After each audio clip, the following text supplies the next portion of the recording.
जय हिंद दोस्तों। तो आज जो ये हम लोग प्रैक्टिस फिट करेंगे, यहाँ पे हम लोग वो सारे क्वेश्चन डिस्कस करेंगे यहाँ पे जो हमारे ऑलरेडी एग्जाम में क्वेश्चन पूछे जा चुके हैं। क्योंकि दोस्तों आपको पता ही होगा कि जो प्रीवियस ईयर क्वेश्चन ये आपके एग्जाम में बहुत ज़्यादा वहाँ पे रिपीट होते हैं। तो यहाँ से हमें दो बेनिफिट मिलेंगे। एक तो हमें ये पता चल जाएगा कि हमारे एग्जाम में उनके जो क्वेश्चन पूछे जाते हैं उनका लेवल कैसा होता है, पेपर हार्ड आते हैं, नॉर्मल आते हैं, एक तो हमें ये पता चल जाएगा। और प्रीवियस ईयर क्वेश्चन आपके एग्जाम में रिपीट भी वहाँ बहुत ज़्यादा होते हैं, ये भी आपका क्लियर हो जाएगा। और हम लोग यहाँ सिलेक्टेड वही क्वेश्चन करेंगे जिन क्वेश्चन के ज़्यादा चांस है पेपर में आपके रिपीट वहाँ पे होने के। दोस्तों यहाँ पे जितने भी चीज़ें बताई जा रही बस आप वैसी वहाँ पे तैयारी करते हुए चलिएगा, क्योंकि आपको तो ये कंफर्म हो ही गया होगा कि जो इसका नोटिफिकेशन आर्मी का है एग्जाम का, ये आपका ये फरवरी महीने में नोटिफिकेशन आपका देखने को मिल जाएगा और इसका एग्जाम आपका मान चलना अप्रैल महीने में करा दिया जाएगा। तो जितना भी टाइम हमारे पास बच रहा है तो आप वही चीज़ें तैयार करो जो एग्जाम में क्वेश्चन वहाँ से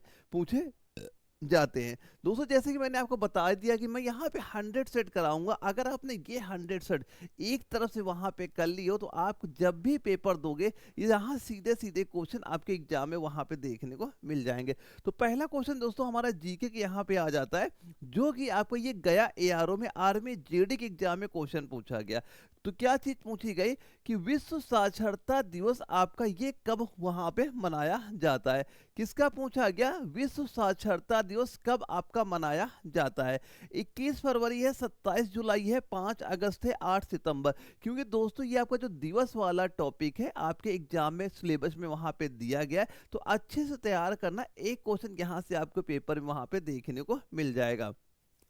तो इसका राइट आंसर सीधा सीधा हम लोग क्या बता देंगे, 8 सितंबर बताएंगे। ऑप्शन नंबर डी आपका राइट आंसर यहाँ पे हो जाता है। यानी हुआ क्या दोस्तों, यूनेस्को ने 17 नवंबर 1965 में इसकी वहां पे क्या की घोषणा वहां पे की थी। लेकिन ये अगर देखा जाए पहली बार कौन से वर्ष में मनाया गया था, तो पहली बार दोस्तों ये आपका 1967 में, कब मनाया गया था, 1967 में आपका ये वहां पे मनाया गया था। क्योंकि दोस्तों दिवस वाला हमारा टॉपिक हमारे सिलेबस में वहां पे दिया गया है, तो कुछ हम लोग इंपॉर्टेंट दिवस भी यहाँ पे देख लेते हैं। जैसे दोस्तों एक इंपॉर्टेंट आपका ये होता है, 1 मई बहुत ज्यादा एग्जाम में क्वेश्चन आता है। 1 मई के बाद जैसे एक आपका 5 जून हमारे पेपर में पूछा जाता है। 5 जून के बाद एक आपका 21 जून है, ये हमारा इंपॉर्टेंट हो जाता है। एक आपका 15 अगस्त इस जो ये आपका इंपॉर्टेंट हो गया। 5 सितंबर दोस्तों ये आपका इंपॉर्टेंट हो जाता है। एक आपका 8 सितंबर, ये कुछ आपके डेट है जहां से अक्सर ये डेट आपके एग्जाम में क्वेश्चन पूछ लिए जाते हैं। तो अगर हम 1 मई की बात करें तो क्या कहोगे यहाँ पे, आप कहोगे सर हम कहेंगे अंतरराष्ट्रीय अंतरराष्ट्रीय मजदूर दिवस आप यहाँ पे कहोगे ये आपका मनाया जाएगा। 5 जून तो वेरी इंपॉर्टेंट हो जाता है, क्या कहोगे यहाँ पे हम लोग करेंगे, क्या कहेंगे, विश्व पर्यावरण दिवस दोस्तों आपका ये हो जाएगा, इंपॉर्टेंट हो जाता है। 21 जून के क्या बताओगे, आप कहोगे सर हम कहेंगे अंतरराष्ट्रीय योग दिवस आपका मनाया जाएगा। 15 अगस्त तो आपको पता ही क्या हो जाएगा, हमारा स्वतंत्रता दिवस आपका यहाँ पे हो जाता है।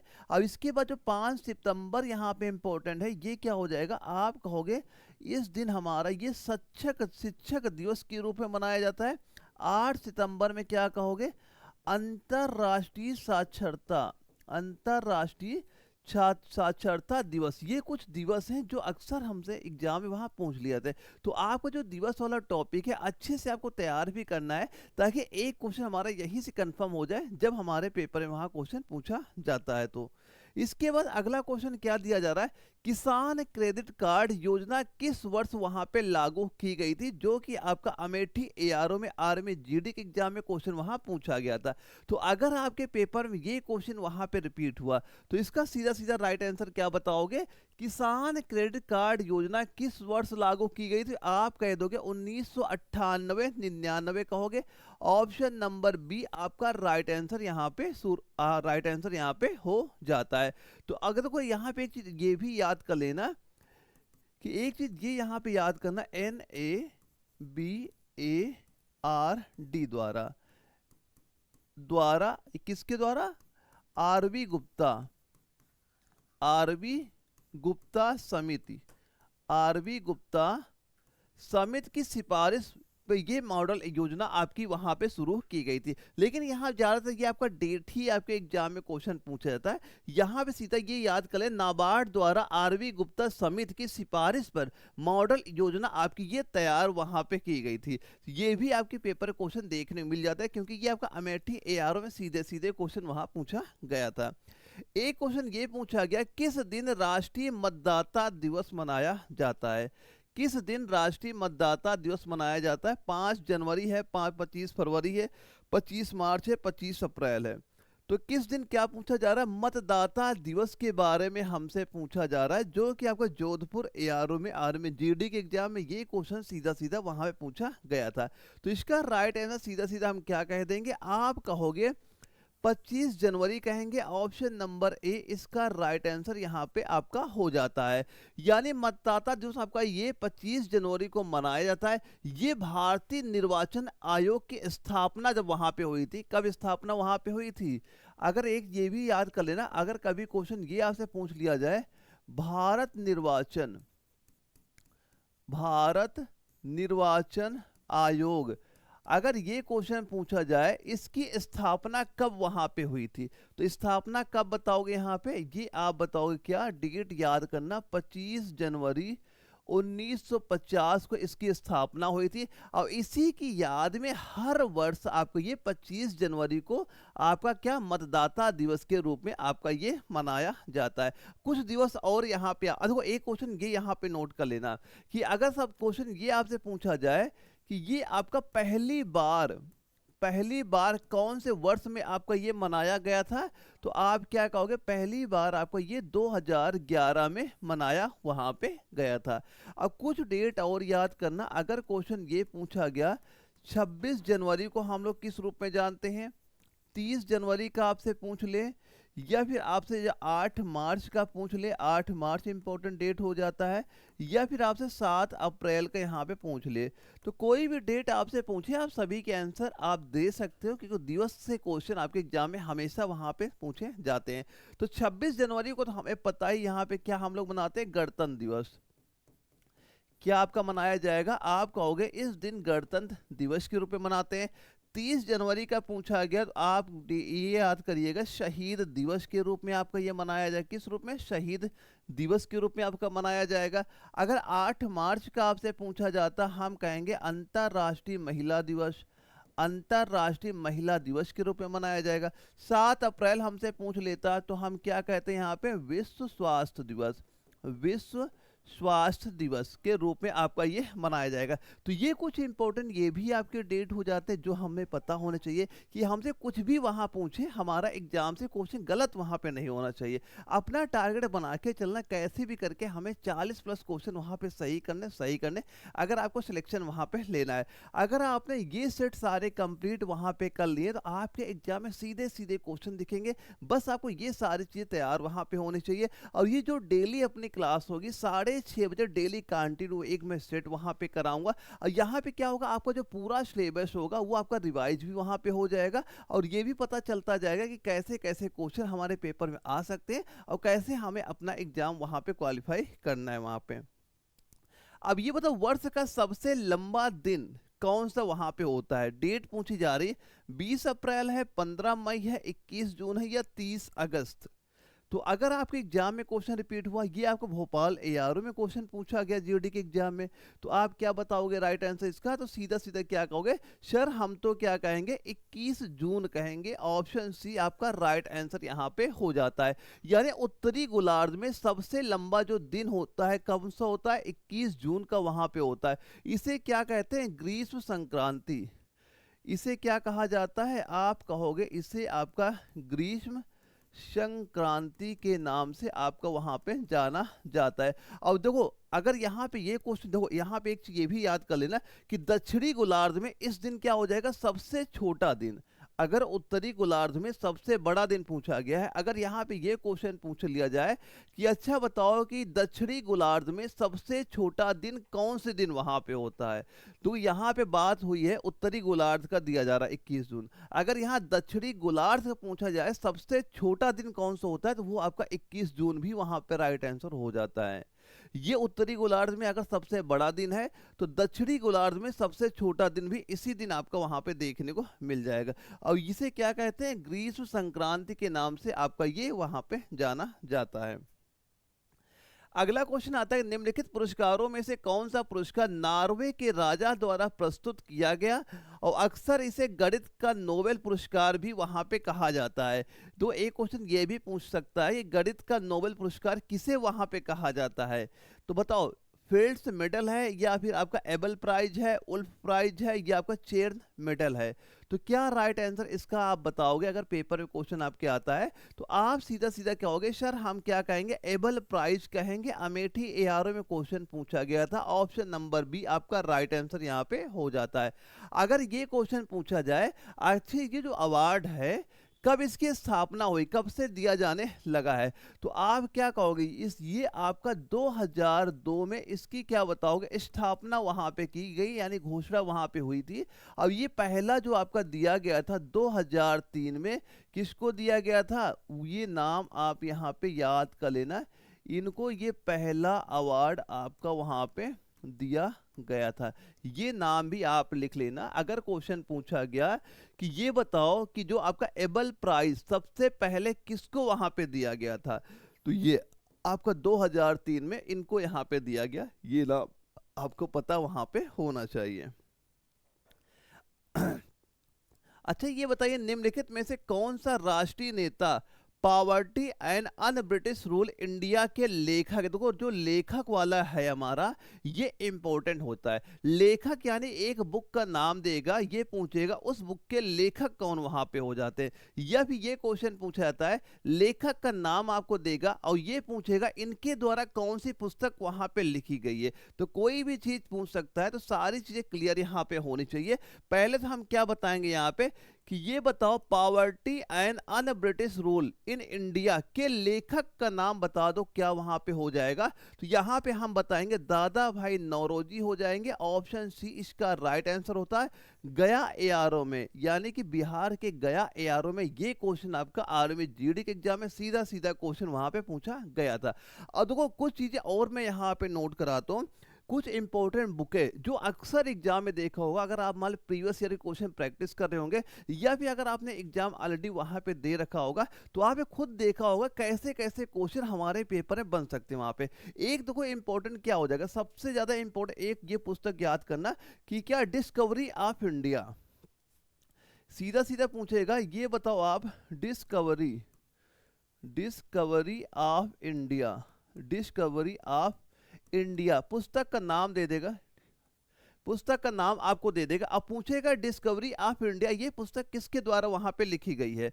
या फिर एक और ये इंपॉर्टेंट याद कर लेना कि माई एक्सपेरिमेंट, क्या my experiment, my experiment with truth, ये पुस्तक आपसे पूछ सकता है। या फिर एक और इंपॉर्टेंट यहाँ पे नाम नोट करना, इंपॉर्टेंट है क्या, विंग्स ऑफ फायर, ये पुस्तकें वो हैं जो अक्सर एग्जाम में क्वेश्चन यहाँ पूछे जाते हैं।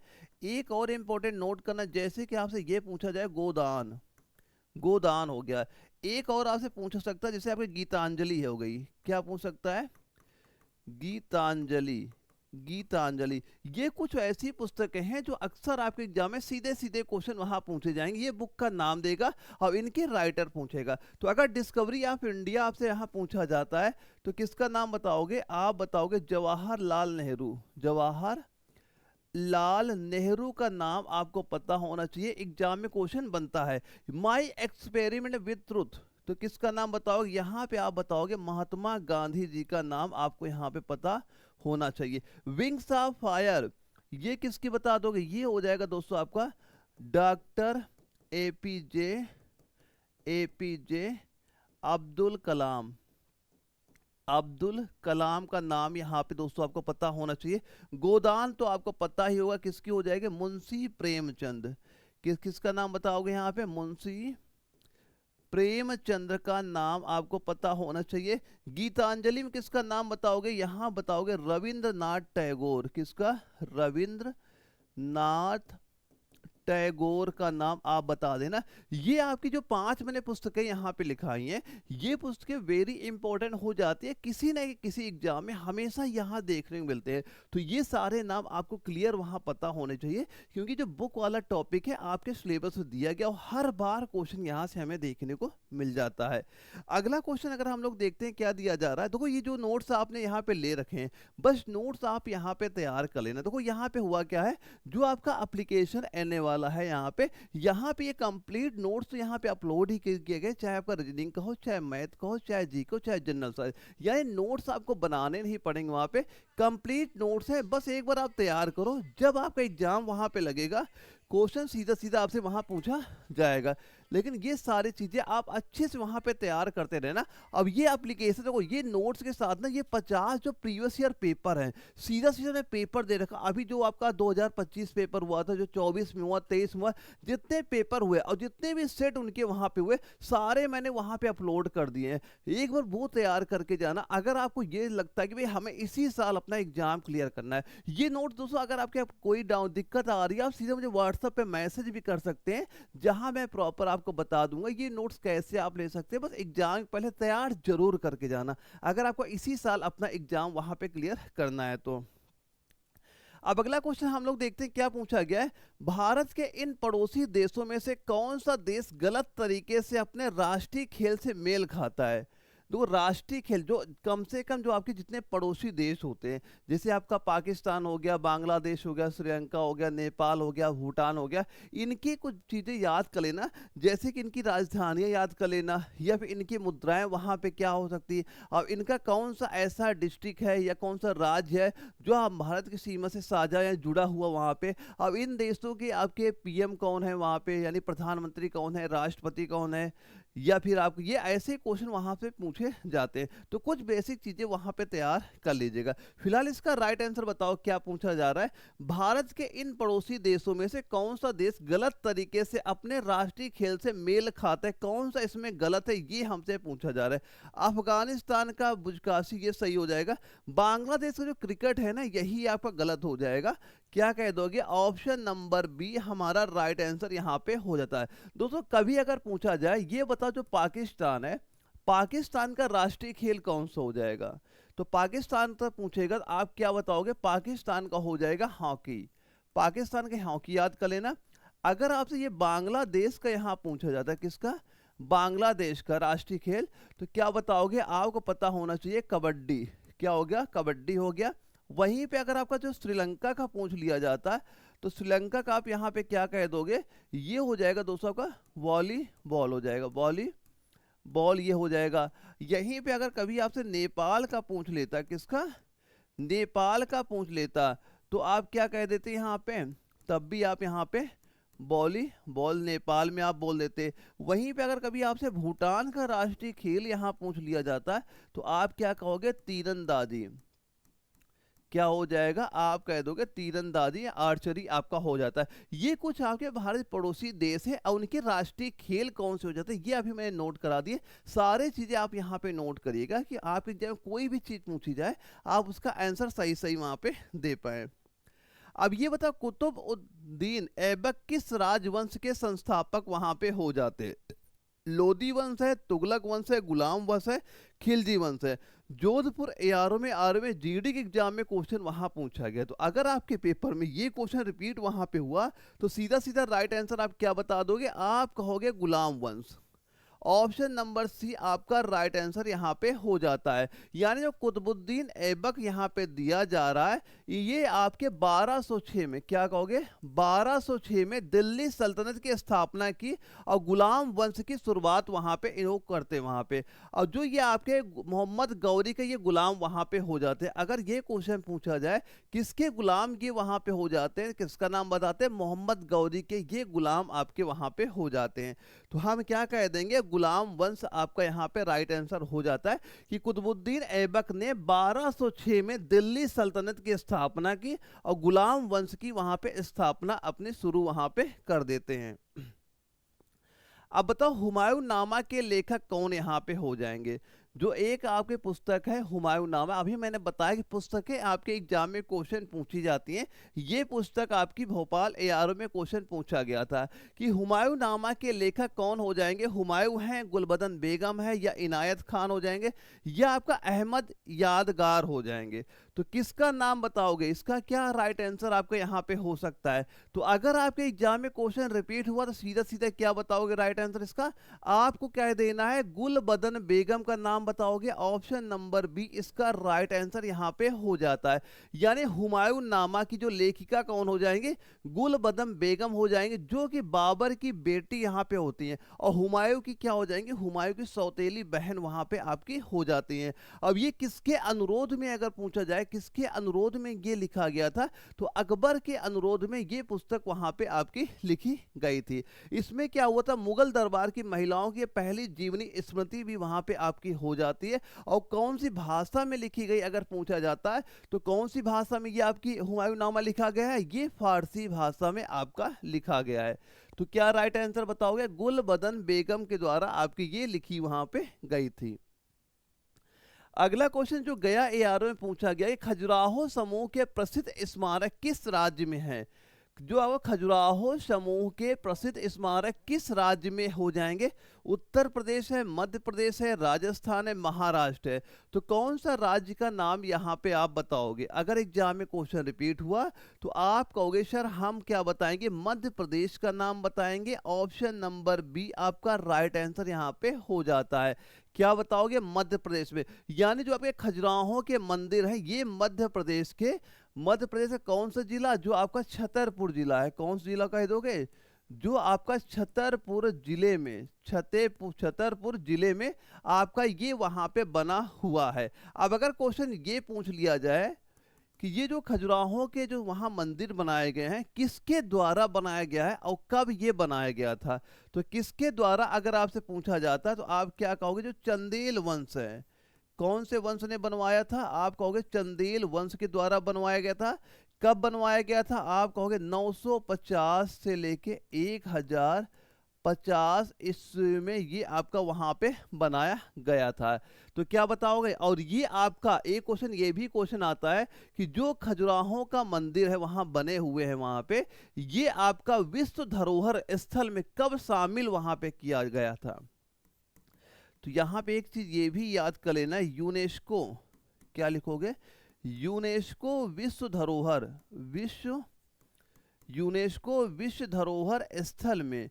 अब ये क्वेश्चन आएगा खजुराहो मंदिर को कब शामिल किया गया यूनेस्को में, तो कब शामिल किया गया था, आप कहोगे 1986 ईस्वी में इसे यूनेस्को में वहां पे शामिल कर लिया गया था। इंपॉर्टेंट, यूनेस्को में जितने भी आपकी इमारतें वहां पे आती हैं, जितने भी आपके प्लेस आते हैं, ज्यादातर चांस उन्हीं के रहते हैं एग्जाम में क्वेश्चन पूछेंगे, या तो उनका ये एरिया पूछेगा कौन से राज्य में है, या कौन से जिले में है, या फिर उसको किसने बनवाया वहां पे था, या क्वेश्चन ये आ सकता है कि यूनेस्को में कब इसे वहां पे शामिल कर लिया गया था। तो सारी चीजें आपको तैयार वहां पे होनी चाहिए। अब ये होता पंचमहल किस में स्थित है, यानी कहां पे स्थित है। हवा महल ग्वालियर का किला, फतेहपुर सीकरी आगरा का किला, किसका पूछा जा रहा है, पंचमहल का पूछा जा रहा है, कहां पे आपका स्थित हो जाएगा। तो क्या कह दोगे, ये दोस्तों आपका हो जाएगा फतेहपुर सीकरी। और ये फतेहपुर सीकरी कहां पे है, फतेहपुर सीकरी तो कहाँ बताओ, ये फतेहपुर सीकरी आपका उत्तर प्रदेश में वहां पे आ जाएगा। कहाँ पे आ जाएगा, ये आपका उत्तर प्रदेश में आपका स्थित वहां पे हो जाता है।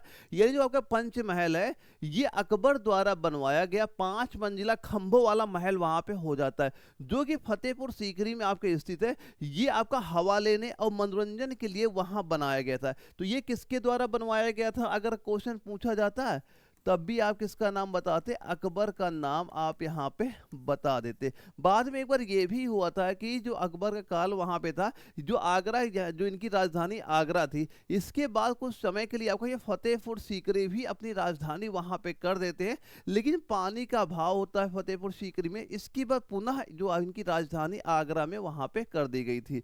तो क्या बताओगे, राइट आंसर फतेहपुर सीकरी हो जाएगी। और पंचमहल किसने बनवाया था, आप कहोगे अकबर ने वहाँ बनवाया था। ये पूरी इमारत क्या थी, 5 खंभों में वहाँ थी, यानी दीवारें इसमें नहीं बनाई गई थी। किस लिए बनाया गया था, मनोरंजन के लिए और ये हवा लेने के लिए आपकी ये पंचमहल आपका वहाँ पे बनवाया गया था।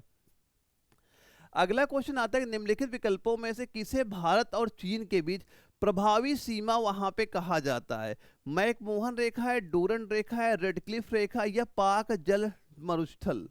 क्या बता दो इसका राइट आंसर। किसके बीच पूछी जा रही है, भारत और चीन के बीच में पूछी जा रही है। प्रभावी सीमा को क्या आपका यहाँ पे कहा जाएगा, तो इसको क्या कहा जाता है, मैकमोहन रेखा के नाम से आपको ये जानी जाती है। ऑप्शन नंबर ए आपका राइट आंसर यहाँ पे हो जाता है। यानी मैकमोहन रेखा भारत और चीन के बीच प्रभावी सीमा है, जो कि आपका 1914 में, जो कि आपका 1914 में आपका शिमला सम्मेलन में तय हुआ था। कहाँ पे, 1914 में शिमला सम्मेलन में ये आपका वहां पे तय हुआ था। तो क्या बताओगे, मैकमोहन रेखा क्या हो जाएगी, भारत और चीन के बीच हो जाएगी। जो भारत का जो अरुणाचल प्रदेश राज्य है वहां पे आपका ये स्थित वहां पे हो जाता है। इसके बाद एक चीज ये यहाँ पे याद कर लेना, ये तो हमें पता ही होगा कि जो आपका मैकमोहन रेखा ये आपका 1914 में शिमला समझौता याद कर लेना। और किसके द्वारा तय वहां पे किया गया था, तो ये अगर पूछा जाता है तो किसका नाम बताते, हेनरी मैकमोहन, MA, ये नोट कर लेना, ये नाम भी आपका यहाँ पे पूछा जा सकता है। कोई भी चीज आपसे पूछे आप उसका आंसर वहां पे दे सकते हैं। और देखो यहाँ पे एक ये डूरंड रेखा दिया जा रहा है। डूरंड रेखा किसके साथ हो जाएगी, ये भारत और पाकिस्तान, वो भारत और अफगानिस्तान, यहाँ पे अफगानिस्तान यहाँ पे आप लिख लेना। क्या लिखोगे यहाँ पे, जो आपके डूरंड रेखा यहाँ पे आपकी दी जा रही है, इसके बारे में सीधा सीधा क्या याद करोगे, ये आपका हो जाएगा अफगानिस्तान प्लस पाकिस्तान, ये आप यहाँ पे याद कर लेना। और जो आपकी ये रेड क्लिफ रेखा यहाँ पे दी जा रही है, ये भारत और पाकिस्तान के बीच में हो जाएगी। कब इसका विभाजन हुआ था, 1947 में इसका आपका विभाजन वहां पे हुआ था। ये डेट का याद करना। डूरंड रेखा अफगानिस्तान पाकिस्तान के लिए याद करोगे। रेड क्लिफ रेखा आप भारत और पाकिस्तान में कब ये विभाजन हुआ था, 1947 में इसका विभाजन हुआ था। ये डेट भी आपको पता वहां पे होना चाहिए। कुछ देखो ये आप हेनरी ये नाम याद कर लेना कि जो आपका 1914 में शिमला समझौता हुआ था, ये किसके द्वारा, हेनरी मैकमोहन के द्वारा वहां पे हुआ था। इंपॉर्टेंट पॉइंट यहाँ पे हो जाता है। अगला क्वेश्चन हम लोग देखते हैं क्या दिया जा रहा है, निम्नलिखित में से कौन मीठे पानी का सबसे अच्छा स्रोत होता है। देखो हमारे पृथ्वी में बहुत ज्यादा आपका मान लो पानी होता है, लेकिन सारा ज्यादा तो पानी कैसा है, पानी खारा पानी है। क्योंकि आप देखा होगा सबसे ज्यादा क्या है, समुद्र हो गए या महासागरे हो गए। सबसे जल जो है वो महासागर में ही तो आपका स्थित है। और महासागर का जल कैसा हो जाता है, महासागर जल है मान लो खारापन वहां पे होता है, यानी इसमें नमक की मात्रा ज्यादा होती है। यानी हम लोग सीधा सीधा उस जल को वहां पे यूज नहीं कर सकते हैं। तो ज्यादा जल कैसा है, खारा जल है। लेकिन पूछा क्या जा रहा है, निम्नलिखित में से कौन सा मीठे पानी का सबसे अच्छा स्रोत होता है। तो क्या बताओगे, महासागर होगा नहीं, सागर होगा नहीं, खारा पानी भी नहीं हो सकता, क्या बताओगे, रिवर, नदियां। यानी ऑप्शन नंबर डी आपका राइट आंसर हो जाएगा। क्या हो जाएगा, नदियां आपका राइट आंसर हो जाएगा। यानी पृथ्वी पर मीठा पानी केवल आपका 2.5% ही सही आपको वहां पे होता है। इसके बाद जो आपका महासागरों में क्या होता है, लगभग आपको 97% जो जल वहां पे है ये कैसा, उसमें खारापन है। यानी आप सीधा सीधा वो जल वहां नहीं यूज कर सकते, नहीं पी सकते हैं। लेकिन पीने योग्य जल कितना केवल आपका है, 2.5% ही जल आपका ऐसा जल होता है जिसे आप सीधे सीधे वहां पे यूज कर सकते हैं वहां पे। अगला क्वेश्चन आता है कि हरिश्चंद्र अनुसंधान संस्थान क्या है। देखो जो आपकी अनुसंधान संस्थान है ना, ये भी एग्जाम में क्वेश्चन आता है, टॉपिक है और हमेशा क्वेश्चन देखा गया वहां पे। तो हरिश्चंद्र अनुसंधान संस्थान कहाँ पे स्थित है, लखनऊ है, बनारस है, प्रतापगढ़ है, इलाहाबाद है। तो कहाँ पे, जो अब इलाहाबाद नाम क्या हो गया, प्रयागराज के नाम से आपका ये वहां पे जाने लगा है। तो हम क्या कहेंगे, हरिश्चंद्र अनुसंधान, हरिश्चंद्र नाम आते ही आपको क्या याद आ जाएगा, बनारस शहर याद आ जाएगा। तो आप क्या कह दोगे, ऑप्शन नंबर बी आपका राइट आंसर यहाँ पे आपका हो जाता है। अब देखो यहाँ पे जो आपके अनुसंधान संस्थान में कुछ इंपॉर्टेंट नाम बता देता हूँ कि जो जो जिनके ज्यादा चांस रहते पेपर में आने क्वेश्चन। जैसे कि आपसे एक ये पूछा जा सकता है, अच्छा एक हमें बताओ, आप सीधा सीधा लिख के आएगा BARC, इसका फुल फॉर्म क्या वहां पे होता है, भाभा परमाणु अनुसंधान केंद्र। कहाँ पे स्थित हो जाएगा? आप कह दोगे मुंबई में। कहाँ पे कह दोगे? मुंबई में। ज़्यादा शॉर्ट फॉर्म ही लिख के आपका आएगा, लेकिन फुल फॉर्म भी पता होना चाहिए, भाभा परमाणु अनुसंधान केंद्र। इसके बाद एक आप याद कर लेना, ICMR, ये ज़्यादा शॉर्ट फॉर्म लिख के ही नाम वहाँ पूछा जाता है, यानी भारतीय आयुर्विज्ञान अनुसंधान परिषद। कहाँ पे स्थित हो जाएगा? आप कहोगे दिल्ली, नई दिल्ली में स्थित हो जाएगा। या फिर आपसे पूछेगा NAL, राष्ट्रीय एरोस्पेस प्रयोगशाला। कहाँ पे हो जाएगी? क्या हो जाएगी? राष्ट्रीय एरोस्पेस प्रयोगशाला। कहाँ पे बताओगे? ये आप कहोगे बेंगलुरु में। कहाँ पे कह दोगे? बेंगलुरु में, यहाँ पे कह दोगे। या आपसे पूछे अगर HAL, यानी हिंदुस्तान एरोनॉटिक्स लिमिटेड, ये भी कहाँ पे? बंगलोर में ही हो जाएगा। एक और नोट कर लेना, CFTRI, केंद्रीय खाद्य प्रौद्योगिकी अनुसंधान, ये कहाँ पे स्थित हो जाएगा? मैसूर। मैसूर कहाँ पे होता है? ये मैसूर कहाँ पे है? कौन से राज्य में? कर्नाटक राज्य में बताओगे। तो ये सारे कुछ इंपॉर्टेंट आपके संस्थान वहाँ पे हो जाते हैं, जिनके आपके नाम पूछे जा सकते हैं, कहाँ पे आपके स्थित वहाँ पे हो जाते हैं। सारे नाम पता वहाँ पे होने चाहिए। अब भारत में कितनी फसलीय ऋतुएं होती हैं? यानी भारत में कितने आपकी जो फसल ऋतुएं वहां पे पाई जाती हैं? 2, 1, 3, 4। क्या बताओगे राइट आंसर? तो कितने ऋतुएं होती हैं? आप कहोगे 3 ऋतुएं होती हैं। कौन कौन सी होती हैं? पहले राइट आंसर बता दिए 3, ऑप्शन सी यहाँ पे राइट आंसर हो गया। पहला क्या बताओगे? आपने कहा खरीफ। पहला क्या कहा? खरीफ। दूसरा आपने क्या कहा? रबी। दूसरे नंबर पे क्या आ गया? रबी।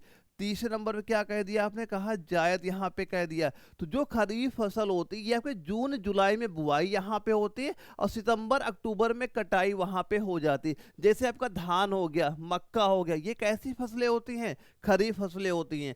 रबी फसलें कौन सी होती हैं? अक्टूबर नवंबर में बुआई यहाँ पे होती है, और मार्च अप्रैल में कटाई यहाँ पे हो जाती है। जैसे आपकी गेहूं की फसल हो गई, जौ की फसल हो गई, ये कैसी फसलें होती है? रबी की फसल होती है। अगला दिया गया जायद फसल। इसमें क्या होता है? मार्च और जून में ये आपकी वहां बोई जाती हैं। इनमें जैसे आपका तरबूज हो गया, या जो सब्जियां हो गई, यानी जिनमें कम सिंचाई की आवश्यकता वहां पे होती है, तो वो क्या होती है? जायद की फसलें वहां पे आपकी हो जाती। तो ये 3 फसलें हमारी वहां पे पाई जाती हैं। अब यहाँ दोस्तों हमारे साइंस के क्वेश्चन स्टार्ट हो जाते हैं, और 15 क्वेश्चन हमारे साइंस के भी एग्जाम में क्वेश्चन पूछे जाते हैं। आप दोस्तों काउंट करते चले क्या स्कोर यहाँ पे हुआ। तो हम लोग क्या करें, जल्दी जल्दी क्वेश्चन देखते हुए चलते हैं, साइंस में भी कैसे कैसे क्वेश्चन हमारे पूछे जा सकते हैं, और सारे क्वेश्चन एक बार यहाँ पे इनके आंसर आपको पता वहाँ पे होने चाहिए। किसी वस्तु के वेग में परिवर्तन तथा इसके द्वारा लिए गए कुल समय के अनुपात को, इसका क्या कहा जाएगा? बताओ। त्वरण कहोगे, विस्थापन कहोगे, बल कहोगे, संवेग कहोगे? भोपाल ARO में सीधे सीधे क्वेश्चन पूछा गया, तो उसे क्या कहा जाता है? आप कहोगे सर हम तो क्या कहेंगे, उसे त्वरण कहा जाता है। ऑप्शन नंबर ए आपका राइट आंसर यहाँ पे हो जाता है। यानी त्वरण बराबर क्या होता है? आप कहोगे वेग परिवर्तन। वेग परिवर्तन बढ़ने समय आपका हो जाता है। इसका अगर मात्रक आपसे पूछ लिया जाता है, मात्रक क्या कहोगे? मीटर प्रति सेकंड स्क्वायर, इसका मात्रक यहाँ पे हो जाता है। यानी जो आपका न्यूटन का जो नियम था F बराबर ma, ये इसी से आपका संबंधित वहां पे हो जाता है। अब एक क्वेश्चन ये आता है, जो पृथ्वी का गुरुत्वीय त्वरण का मान आपसे पूछा जाता है, जो ये सीधा सीधा पूछेगा, ये बताओ जी का मान कितना यहाँ पे हो जाता है? तो क्या बताओगे? 9.8 मीटर पर सेकेंड स्क्वायर, यहाँ पे नोट कर लेना। पृथ्वी पर गुरुत्वीय त्वरण का मान, ये एग्जाम में क्वेश्चन पूछा जा चुका, क्या कह दोगे? 9.8 मीटर पर सेकेंड स्क्वायर यहाँ पे हो जाता है। अगला क्वेश्चन आया है, के बीच जितना अधिक अंतर होगा पवन का वेग उतना ही अधिक होगा। बताओ। आर्द्रता, वायुदाब, ऊंचाई, अक्षांश, यानी कितना किसका के बीच जितना अंतर होगा, जो हवा कब तेज वहां पे चलती है, ये चीज पूछी जा रही है। और ये जोधपुर ARO में सीधे सीधे क्वेश्चन वहां पूछा गया। तो हवा तेज कब बहती है? आप क्या कहोगे?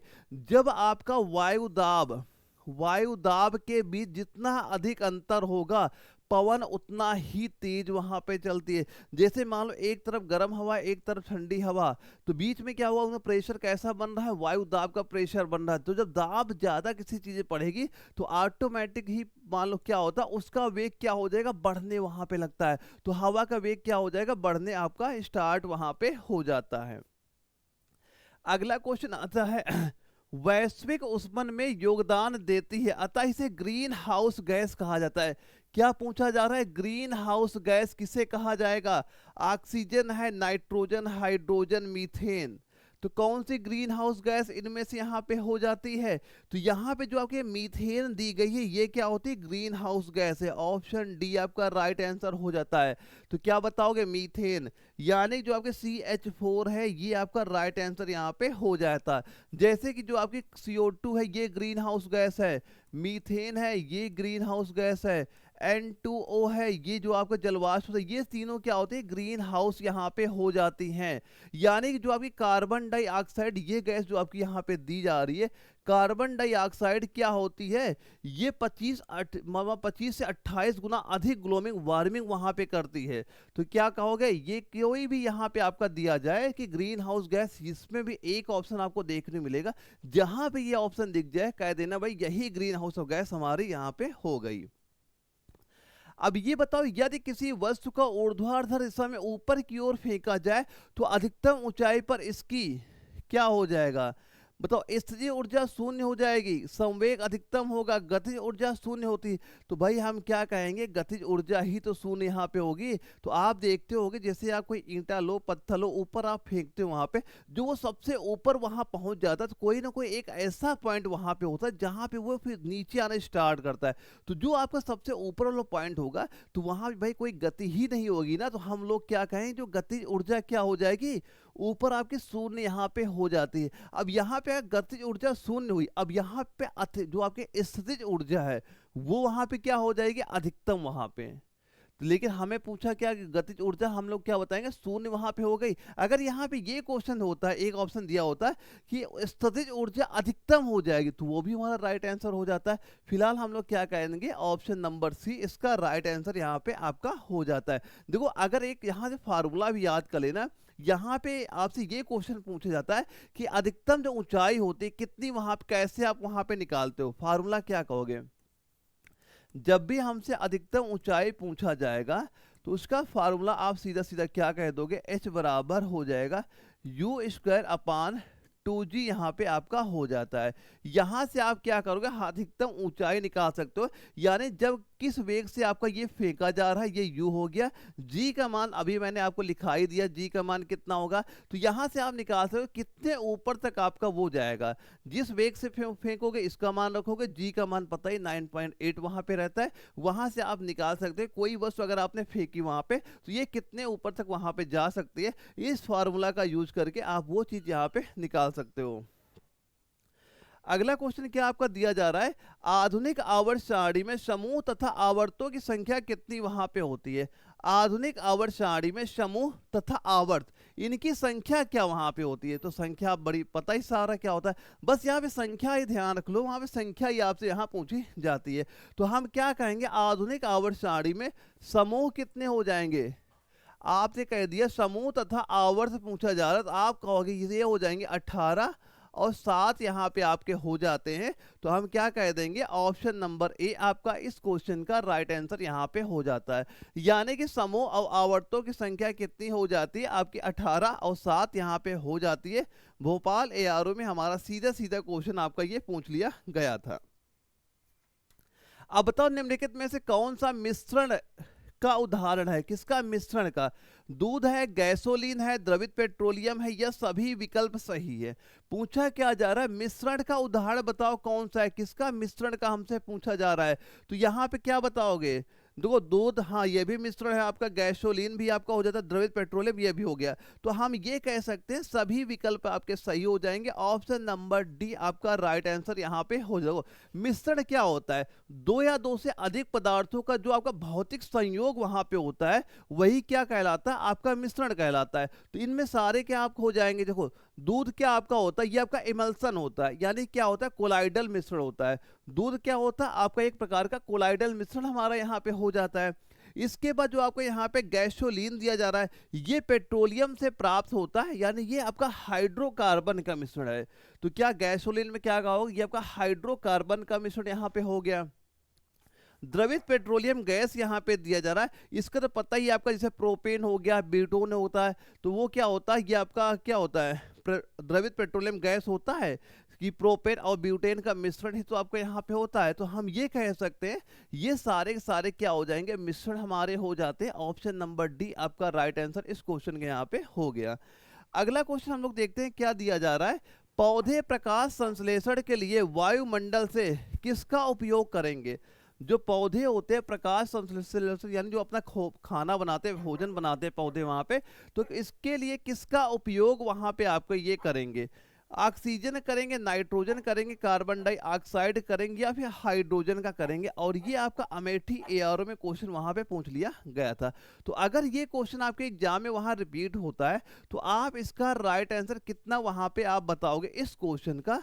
तो इसके बारे में देखो, आपको इसका जो रिएक्शन है वो आपको पता वहां पे होना चाहिए। पहले तो आप ये देख लेना सीधे से राइट आंसर क्या हो जाएगा। हम कह देंगे carbon dioxide. Option number C आपका राइट आंसर यहाँ पे हो जाता है। यानी जो प्रकाश संश्लेषण की आपकी क्रिया वहां पे होती है, इसमें क्या होता है, जो आपका CO2 होता है, CO2 हो जाएगा। अब ये आपका जल हो गया। इसके बाद क्या यहाँ पे हो जाता है, सूर्य का प्रकाश।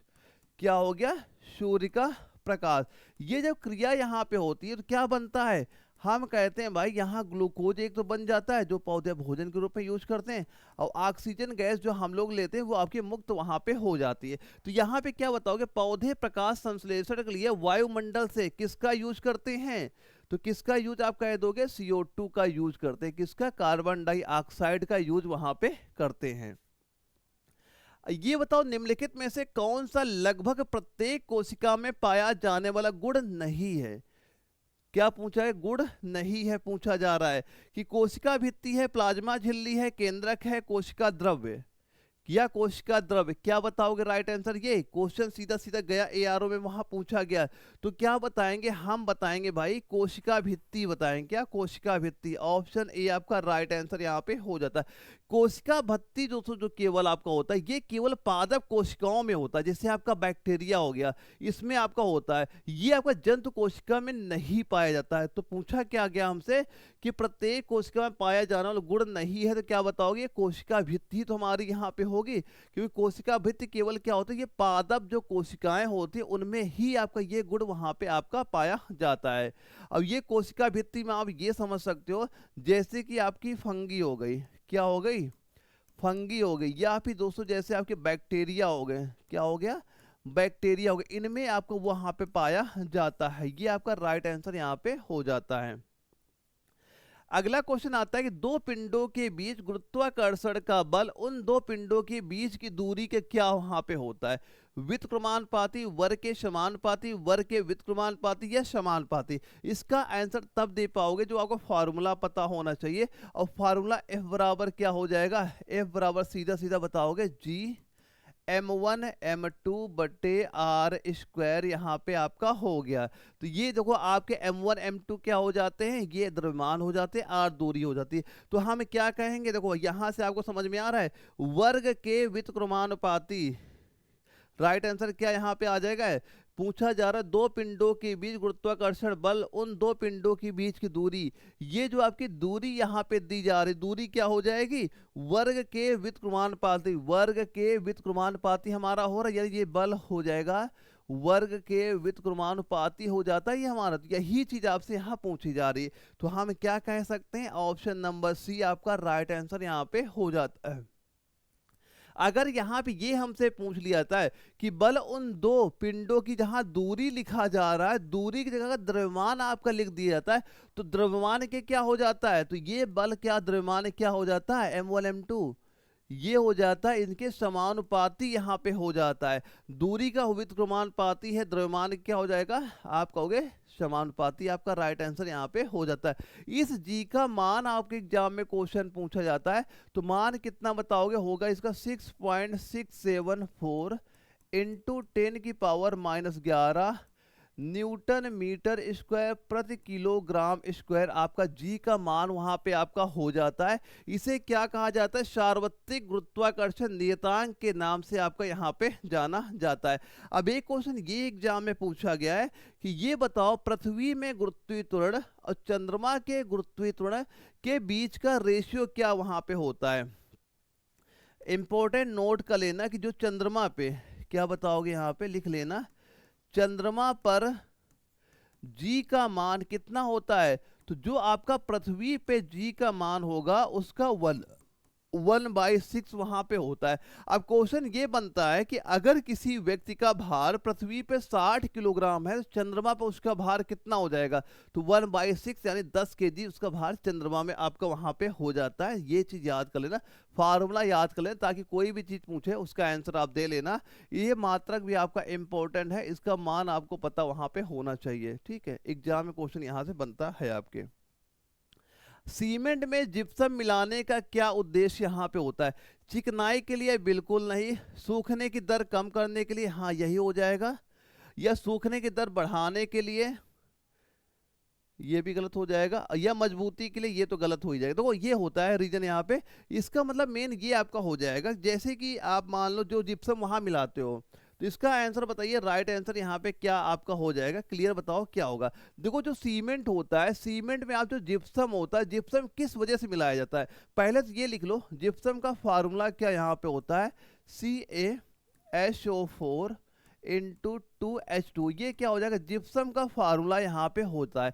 इसका दोस्तों मेन काम क्या होता है कि इसका मेन काम यही होता है ताकि जो आपका वहाँ पे जमावट है वो बहुत तेजी से ना हो, इसके कंक्रीट डालने और काम करने का समय वहाँ पे हमें मिल जाए। तो हम क्या कहेंगे? सूखने की जो दर है कम करने के लिए। यानी अगर उसमें आप जिप्सम नहीं मिलाते हो, अगर सीमेंट मान लो आपने कोई दीवार वहाँ बना रहे हो, कोई फर्श वहाँ पे डाल लो, अगर जैसे ही आपने सीमेंट वहाँ पे डाला, वो क्या हो जाएगा? तुरंत ही वहाँ पे जाकर सूख जाएगा। तुरंत अगर सूख गया तो भाई मजबूत कम हो पाएगा। तो क्या हो जाएगा? सूखने की दर को कम करने के लिए, कि वो जल्दी वहां पे ना सूखे, इसके लिए क्या होता है? जिप्सम उसमें मिलाया जाता है। और जिप्सम की मात्रा कितनी वहां पे हो जाती है? आप कहोगे 2.5% जिप्सम वहां पे आपका मिलाया जाता है, कि जो ये सीमेंट हो ये जल्दी से ना जम जाए, थोड़ा वो टाइम ले, ताकि जो काम किया जा रहा है वो काम भी अच्छे से हो जाए। और जब ये सीमेंट धीरे धीरे वहां पे जमता है, तो इससे क्या होता है? मजबूती भी अच्छी वहां पे आपको देखने को मिल जाती है। तो हम क्या कहेंगे? सूखने की दर कम करने के लिए फार्मूला याद कर लीजिएगा। निम्नलिखित में से किसकी भेदन क्षमता सबसे अधिक होती है? अल्फा किरण है, बीटा किरण है, गामा किरण है, या सभी की भेदन क्षमता समान वहां पे हो जाएगी। पूछा जा रहा है किसकी भेदन क्षमता आपकी सबसे अधिक है, तो सबसे अधिक भेदन क्षमता किसकी हो जाएगी? आप कहोगे गामा किरण की। इसके बाद क्या होती है? बीटा किरण की आएगी। बीटा किरण के बाद क्या होता है? आपका अल्फा किरण वहां पे आ जाता है। तो हम क्या कहेंगे? भेदन क्षमता सबसे अधिक किसकी हो जाएगी? हम कहेंगे गामा किरण की। ऑप्शन नंबर सी आपका राइट आंसर यहाँ पे हो जाता है। ये क्रम याद कर लेना। ये हो सकता है ऑप्शन में जो आपका दिया जाए, तब ये क्रम अगर याद होगा तो आसानी से इसका आंसर आप वहां पे दे लोगे। और ये हमारा भोपाल ARO में क्वेश्चन पूछा गया था। अब ये बताओ, प्रकाश एक तरंग है, प्रकाश कैसी तरंग है? अनुदैर्ध्य है, प्रत्यास्थ है, अनुप्रस्थ है, या यांत्रिक है? तो प्रकाश कैसी तरंग होती है? जोधपुर ARO में हमारा ये क्वेश्चन पूछा गया था। तो प्रकाश कैसी तरंग वहां पे हो जाती है? हम कहेंगे अनुप्रस्थ तरंग होती है। ऑप्शन सी आपका राइट आंसर यहाँ पे हो जाता है। प्रकाश एक अनुप्रस्थ तरंग वहां पे होती है, क्योंकि इसमें होता है क्या है? विद्युत और चुंबकीय क्षेत्र तरंग की दिशा के लंबवत वहां पे कंपन करते हैं। कैसे लंबवत कंपन करते हैं? तो जैसे कि आप देखा होगा कि जैसे आप कोई ऐसी रस्सी हिला देते हो, तो उसका जो कंपन होता है कैसा होता है? लंबवत कंपन होता है। तो उसी हिसाब से क्या होता है? उन्हें अनुप्रस्थ तरंगे वहां पे आपकी कही जाती हैं। तो राइट आंसर क्या हो जाएगा? ऑप्शन नंबर सी इसका राइट आंसर यहाँ पे हो गया। स्थलीय जीवों को जीवित रहने के लिए जल की आवश्यकता होती है। शुद्ध जल, खारा जल, नमकीन जल, खट्टा जल। तो भाई इसका सीधा सीधा देखते ही आप वहां पे आंसर बता दोगे। कैसी होगी भाई? शुद्ध जल की भी आवश्यकता तो हमें होती है। ऑप्शन नंबर ए आपका राइट आंसर हो जाएगा। भाई किसी को अगर समुद्र का पानी पिला दो, खारा पानी पिला दो, उसे डिहाइड्रेशन दिक्कत वहां पे हो जाएगी, तो दिक्कत हो जाएगी ना। कैसी आवश्यकता होती है? हम सीधा सीधा कहेंगे शुद्ध जल, यानी प्योर जल की हमें आवश्यकता वहां पे होती है। अब बताइए, द्रव्यमान संख्या हमेशा के बराबर वहां पे होता है? प्रोटॉनों की संख्या, न्यूट्रॉनों की संख्या, प्रोटॉन की संख्या, इलेक्ट्रॉन संख्या, या प्रोटॉन की संख्या तथा न्यूट्रॉनों की? हमसे किसका पूछा जा रहा है? द्रव्यमान संख्या का पूछा जा रहा है। तो द्रव्यमान संख्या का फार्मूला भाई हमें पता ही है ना। वहां पे द्रव्यमान संख्या बराबर क्या होता है? जो आपकी द्रव्यमान संख्या होती है, ए बराबर होता है प्रोटॉनों की संख्या और प्लस न्यूट्रॉनों की संख्या। हमारा यही तो आपका होता है। तो हम क्या कहेंगे? ये हो जाएगा प्रोटॉनों की संख्या तथा न्यूट्रॉनों की संख्या बराबर क्या हो जाता है, हमारा ये द्रव्यमान संख्या आपका कहलाता है। तो आप क्या कह सकते हो, ऑप्शन नंबर डी आपका राइट आंसर यहाँ पे हो जाता है। सीधा सीधा क्वेश्चन, ये क्वेश्चन आपको पता है यहाँ से आपका न्यूमेरिकल टाइप पूछा जाता है। यानी मान लो आपका प्रोटॉनों की संख्या दे दे, न्यूट्रॉनों की संख्या आपको दे दे, अब आपसे द्रव्यमान संख्या पूछ ले, तो द्रव्यमान संख्या यहाँ से आप बड़ी आसानी से निकाल सकते थे। अब बताओ, यदि पृथ्वी की सतह पर गुरुत्वीय त्वरण g है, तो ऐसा ग्रह जिसका द्रव्यमान पृथ्वी के द्रव्यमान से आधा तथा त्रिज्या पृथ्वी की त्रिज्या के बराबर हो, तो गुरुत्वीय त्वरण का मान क्या वहां पे हो जाएगा। अभी मैंने एक फार्मूला आपको बताया था जहां से आप इसका आंसर वहां पे निकाल सकते थे। फार्मूला तो क्या होता है, गुरुत्वीय त्वरण जो आपका g होता है ये बराबर होता है g m/r², यहाँ पे हो जाता है, जहां पे m हमारा द्रव्यमान हो गया और r क्या आपकी ये त्रिज्या यहाँ पे आपकी हो जाती है। अब यहाँ पे अगर इस द्रव्यमान को हम, जहां ये m है यहाँ पे हम रख दें m/2, यहाँ पे कर दें, और ये जो आपका g दिया जा रहा है g को हम क्या कर दें g/2 यहाँ पे आप कर दें। तो यहाँ पे पूछा जा रहा है, तो ये हमें बता दो इसकी त्रिज्या किसके बराबर यहाँ पे हो जाती है। तो त्रिज्या आप यहाँ पे क्या कहोगे, त्रिज्या भी आपकी क्या हो जाएगी भाई, सीधी सीधे में पता है g/2, त्रिज्या भी क्या हो जाएगी आपकी आधी वहाँ पे हो जाती है। तो हम क्या कह सकते हैं, त्रिज्या क्या आपकी हो जाएगी, आप कहोगे g/2। ऑप्शन नंबर ए आपका राइट आंसर यहाँ पे हो जाता है। ये आपका इंपॉर्टेंट हो जाता है, जो एग्जाम में क्वेश्चन अक्सर कभी ना कभी वहां पे देखने को मिल जाते हैं। फिलहाल आपको ये जी का मान पता होना चाहिए, पृथ्वी पे कितना होता है 9.8। ये क्योंकि आप जो न्यूमेरिकल टाइप क्वेश्चन वहां पे लगाओगे तो आपको ये बहुत ज्यादा काम वहां पे आने वाला है। तो क्या बता दोगे, जी का मान 9.8 मीटर पर सेकेंड हो जाता है। गया ARO में, आर में जीडी के एग्जाम में सीधा सीधा क्वेश्चन वहां पे पूछा गया था हमारा ये। अब दोस्तों यहाँ से हमारे मैथ के क्वेश्चन स्टार्ट हो जाते हैं। 15 क्वेश्चन हमारे मैथ के भी वहाँ पूछे जाते हैं। मैथ के क्वेश्चन दोस्तों ऐसे होते हैं जो यहाँ मैं 100 सेट कराने वाला हूँ। अगर आपने यही सारे सवाल लगा लिए, यही 100 सेट में कम से कम 1500 क्वेश्चन मैथ के वहाँ पे देखने को मिल जाएंगे। बस यही 1500 क्वेश्चन आप एक बार देख लो, लगा लो, पेपर में बैठ जाना। मैथ का एक क्वेश्चन नहीं जाएगा, सीधा सीधा क्वेश्चन तक रिपीट आपके एग्जाम में वहां पे देखने को मिलेगा। लेकिन सारी चीज तैयार करते हुए चलना, और जो नोट्स आपने ले रखे नोट्स में अच्छी खासे तैयार करते चलना, क्योंकि वहां से आपके न्यू पैटर्न सारे कंप्लीट नोट्स दिए जा रहे हैं जिनके ज्यादा चांस है पेपर में क्वेश्चन आपके आने के। यहाँ सवाल में क्या दिया जा रहा है, देखो 750 की अंकित कीमत वाली पतलून छूट के दौरान 660 पे बेची गई, इसमें कितने परसेंट का छूट दिया गया। तुम्हें बताओ 750 की सामान है, अगर आप 660 का बेच दोगे कितना परसेंटेज छूट दिया। तो सबसे पहले हम नीचे क्या लिखते हैं, क्रय मूल्य। क्रय मूल्य कितना हमारा है 750। अब ये बताओ अगर 750 सामान 660 में यहाँ बेच रहे हैं तो कितना आप यहाँ पे डिस्काउंट दे रहे हो। तो आप कह रहे हो हम यहाँ पे 90 रुपए का छूट यहाँ पे दे रहे हैं। परसेंटेज क्या किया, 100 से यहाँ पे गुणा कर दिया। अब इसको सॉल्व कर लो। यहाँ पे देखो 0 से 0 काटा, 25 या 75 हुआ, 25 चौके 100 हो गया, 3 से काटा 3 तक करना हुआ, 4 से कर दिए 12%। तो हम क्या कह देंगे यहाँ पे, यानी इसमें कितने परसेंट छूट दी गई, आप कहोगे 12% की छूट दी गई है। तो आप क्या कह दोगे, ऑप्शन नंबर ए आपका राइट आंसर हो गया। बस सवाल में बोला क्या जा रहा है बस ये पता होना चाहिए, आप आंसर देखते उसका वहां पे मार दोगे। अगला क्वेश्चन, वह सबसे छोटी संख्या बताओ जो आपका 89, जो आपका इस संख्या में जोड़ने पर पूर्ण वर्ग प्राप्त हो। देखो ऐसे जो क्वेश्चन वहां पे आते हैं ना, वहां पे आप कैसे वहां सॉल्व करोगे ये बताओ। तो ये क्वेश्चन जब भी ऐसा आपको दिखे, आपको एक आइडिया ये लगाना है कि ये जो संख्या है, ये संख्या बताओ कौन सी संख्या का हम वर्ग वहां पे करें कि हम इसके नजदीक वहां पहुंच जाए। अगर आप इसके एक नजदीक एक बार पहुंच गए तो उस संख्या से एक अगली संख्या वहां पे ले लीजिए। इसकी अगली संख्या कौन सी यहाँ पे हमसे पूछा जा रहा है कि जोड़ने पे, यानी जो आप कहोगे कि एक संख्या आप लोगे जो इसके वर्ग के थोड़ा नजदीक वहां पे हो जाए, और उसकी अगली संख्या आप ले लो कि हम इतना वहां पे अगर जोड़ देंगे तो हमें वर्ग मिल जाएगी। देखो जैसे कि आपको ये संख्या दी जा रही है, ये संख्या हमें ये पता है कि ये आपका लगभग जो आपका 945 संख्या है इसका वर्ग के लगभग बराबर है। 945 गुणे 945 जब आप करोगे ये लगभग कितना आ जाएगा, ये इसका मान आपका इतना वहां पे निकल के आएगा, ये आपका निकल के आ गया, यानी कि 8,93,025 मान यहाँ पे निकल के आ गया। लेकिन यहाँ पे क्या दिया गया था, 8,93,304, यानी इस संख्या के आगे आपको नहीं जाना है। अब देखो यहाँ पे एक संख्या आगे ले लो इसके, ये आगे आगे संख्या क्या आ गई हमारी, हम कहेंगे 946 का वर्ग कितना हो जाएगा। तो दोस्तों ये आपका लगभग 946 का जब यहाँ पे वर्ग करोगे ये हो जाएगा 8,94,916 आपका यहाँ पे आ गया। अब ये बताओ कि जो हमारी संख्या दी जा रही है, हमसे पूछा जा रहा है इस संख्या में हम क्या जोड़ें कि अगली संख्या हमारी वर्ग मिल जाए। तो इसको आप कम से कम इससे कंपेयर वहां पे कर लो कि हमारे इसके बराबर वहां पे आ जाए। तो आप क्या करोगे, ये आपका जो 8,94,916 दिया गया है, इसमें आप 8,93,304 को माइनस यहाँ पे कर दीजिए। तो यहाँ पे जब आप माइनस करोगे कितना, यानी कि 8,93,304 आप यहाँ पे माइनस कर दोगे तो ये मान कितना निकल के आ जाएगा, लगभग आपका 1612 यहाँ पे हमारा निकल के आ गया।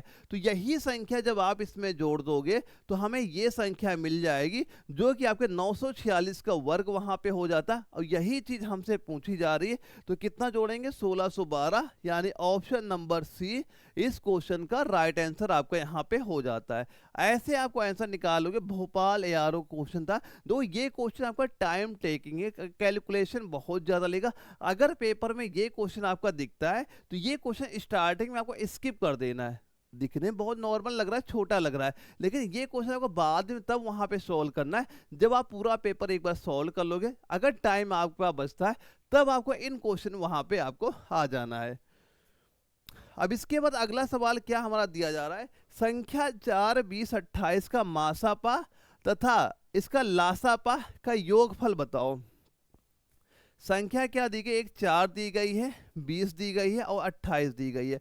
हमसे पूछा जा रहा है ये बताओ 28 दी गई, इन संख्याओं का एचसीएफ मासापा क्या हो जाएगा और लासापा का योगफल बताओ। तो आप तो निकाल ही लोगे क्या, जो आपका एचसीएफ निकालना आपको पता ही कैसे निकलता है, एलसीएम भी आपको निकालना आता ही वहाँ पे।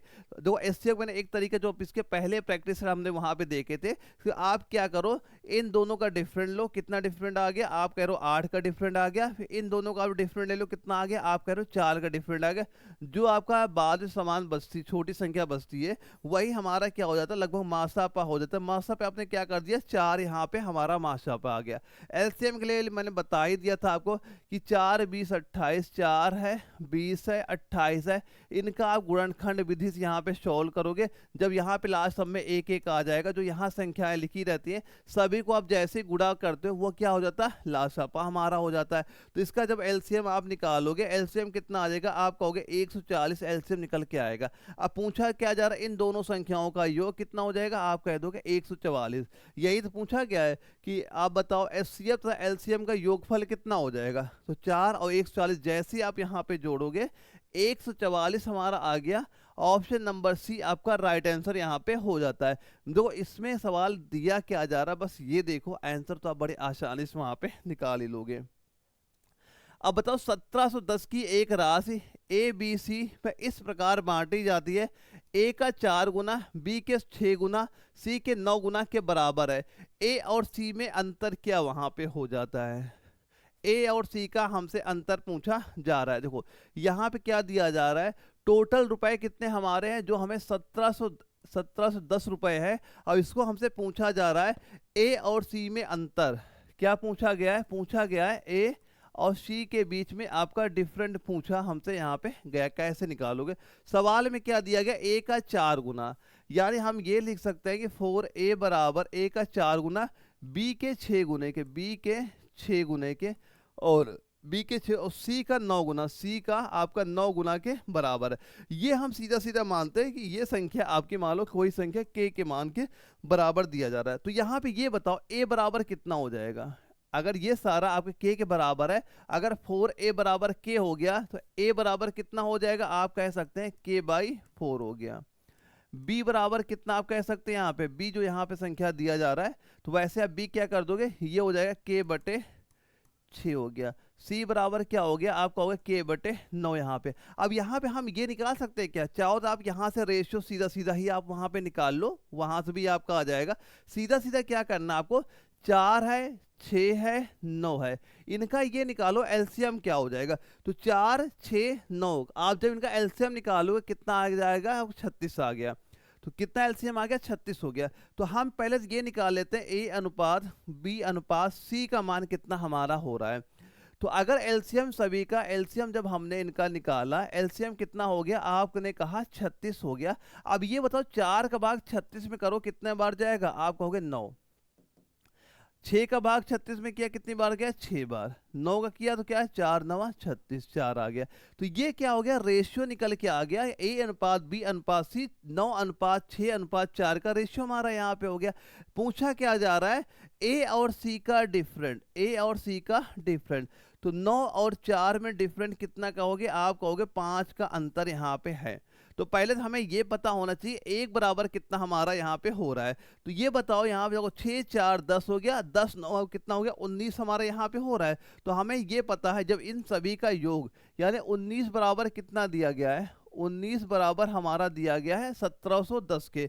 तो एक बराबर क्या हो जाएगा, 1710 का भाग, जैसे आप यहाँ पे 19 से करोगे, 19 से काटो यहाँ पे कितनी बार जाएगा, आप कहोगे ये आपका जा रहा है कितनी बार जाएगा, आपका 19 बार ही आपका यहाँ पे गया है, 90 आ जाएगा। कितनी बार जाएगा, 9 बार जाएगा। तो यहाँ पे हो गया हमारा 90 हो गया।